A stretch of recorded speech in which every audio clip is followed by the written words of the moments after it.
அதிமுக பொதுச் செயலாளர் எடப்பாடி பழனிசாமி மக்களை திட்டமிட்டு ஏமாற்றுவதாக திமுக தலைவர் ஸ்டாலின் விமர்சித்துள்ளார். திருவண்ணாமலையில் வேட்பாளர்களை ஆதரித்து பொதுமக்கள் மத்தியில் பேசிய அவர், மக்களை திட்டமிட்டு ஏமாற்ற பழனிசாமி ஊராக பயணம் மேற்கொள்கிறார் என தெரிவித்தார். 100 நாள் வேலை திட்டத்தின் பெயரை மாற்றி திட்டத்தின் நோக்கத்தையே மத்திய அரசு சிதைக்க முயற்சிப்பதாக குற்றம் சாட்டிய திமுக தலைவர் ஸ்டாலின், இதனை எதிர்த்து தமிழ்நாட்டு மக்களுக்காக குரல் கொடுத்தாரா பழனிசாமி என வினவியுள்ளார்.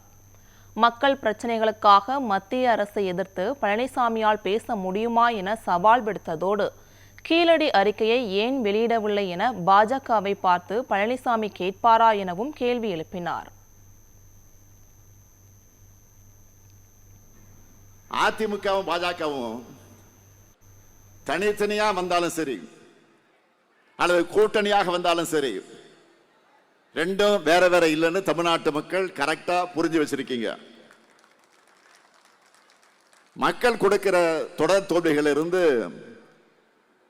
எந்த பாடமும் கத்துக்காத இவங்க கிட்ட இருக்கக்கூடிய ஒரே ஆயுதம் என்ன தெரியுமா?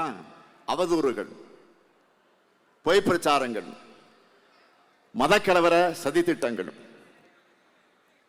திமுக அரசு இந்து விரோத அரசுன்னு பாஜக சொல்ற பொய்ய பக்தர்கள் யாரும் நம்ப தயாராக இல்லை.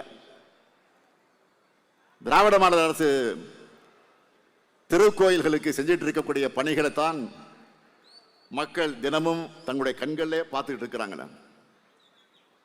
ஆன்மீக தலமான திருவண்ணாமலையில் நின்று பெருமையோடு சொல்றேன், கடந்த 5 ஆண்டுகள்ல 4000 திருக்கோயில்களுக்கு மேல திருக்குட முழக்கு பண்ணியிருக்கிறோம்.